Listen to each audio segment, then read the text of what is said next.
जन्नत के 8 दरवाजे हैं और हर दरवाजा इतना वसीया है कि उसकी दोनों चौखटों के दरमियान का फासला मक्का से इराक के शहर बसरा के फासले के बराबर है।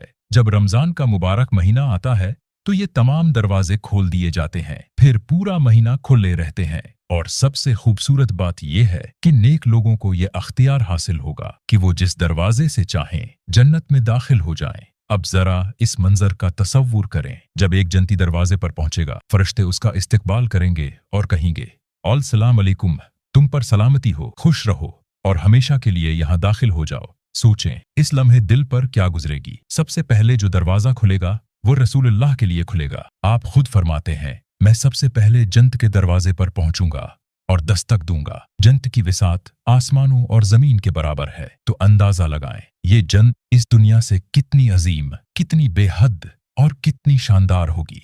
जन्नत में एक दरख्त ऐसा है कि अगर कोई घड़सवार इसके साए में 100 साल तक मुसलसल दौड़ता रहे, तब भी उस दरख्त का साया खत्म न हो। 100 साल सिर्फ एक दरख्त का साया। अब जरा सोचें, पूरी जन्नत कितनी बड़ी होगी। हर जन्नती के लिए जन्नत में एक घर होगा जो मोतियों से बना हुआ होगा, जिसकी चौड़ाई 60 मील होगी। और याद रखिए, ये सिर्फ एक खीमा है। जन्नतियों के असल महल्लात इसके अलावा होंगे। और वो महल्लात कैसे होंगे? एक ईंट सोने की होगी, दूसरी ईंट चांदी की। फर्श पर आम कंकरियां नहीं बल्कि मोती और याकूत होंगे और मिट्टी की जगह जाफरान बिछाया गया होगा। जरा तसव्वुर करें, जब आप चलेंगे तो आपके कदमों तले जाफरान होगा, हर तरफ मोती जगमगा रहे होंगे और दीवारें सोने और चांदी से बनी होंगी। और ये भी सुन लीजिए, रसूलुल्लाह ने फरमाया, जन्नत में छुरी के बराबर जगह दुनिया और इसमें मौजूद हर चीज से बेहतर है। यानी जन्नत का एक छोटा सा टुकड़ा भी पूरी दुनिया से कहीं ज्यादा कीमती है।